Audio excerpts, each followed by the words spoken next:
Monterey Bay Economic Partnership was founded with the realization that all of our cities and our businesses are trying to solve big problems independently.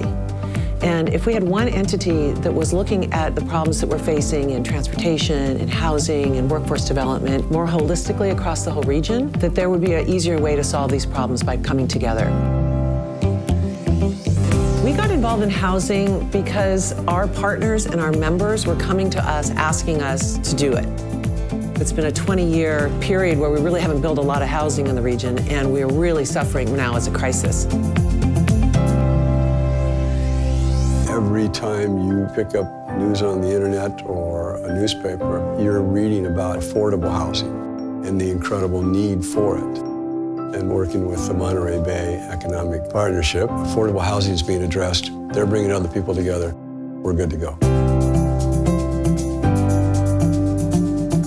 Monterey Bay Economic Partnership strategies for fulfilling our mission involve advocacy, and then there's employer-sponsored housing, where we work with the major employers across our region who are really facing extreme challenges in terms of being able to recruit the talent and also retain the talent.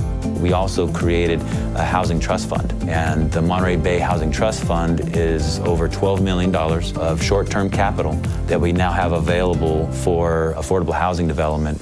So that's a huge win for our region.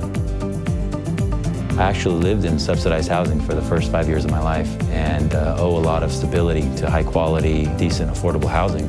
I really tap into my experience as a big piece of my passion for this work. It's important for us to work together with other organizations that are committed to advancing the quality of life in the region for all of its residents. And organizations like the Monterey Bay Economic Partnership are key partners in that effort. We've participated in the Housing Committee and the Action Center that the partnership has developed, and I have found it to be a real important source of information and partners and opportunity to engage on this issue, which is much larger than any one organization. We have a robust economy here, some agriculture, tourism, they're always going to be here, but some of our biggest problems we come to realize is inadequate housing for our workforce, and it has a big impact. Simone Salinas and I are on the Farm Worker Housing Subcommittee. We had several meetings with Avila Construction, who built some of the farm worker housing. Well, we wanted Matt Huerta from Monterey Bay Economic Partnership to be there. They have expertise and insights that we need to listen to. And so it's been a good collaboration. Housing is thought of as a commodity rather than as a necessity, and it's really a necessity to have a robust economy. You have to provide housing for all of your workforce in order for that economy to really be thriving. There's a perception that more housing brings more traffic, when in fact the opposite is the case. By building more housing and getting people closer to their jobs, it actually reduces traffic. Imagine your morning commute, and if there's 25% less cars on the road because the people that are commuting 50 miles away are now working closer to their jobs.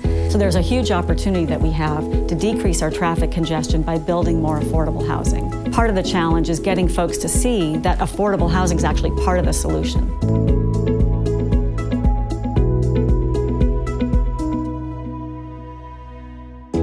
Imagine a region where our children were well educated and ready for becoming part of the workforce, where you didn't have to drive an hour to get to your job, where there was enough housing so farm workers didn't have to live 12 to a room. This is why MBEP exists. We want to build a region where no matter your social status, no matter your income level, you have a safe place to live, you have a way to thrive in the region.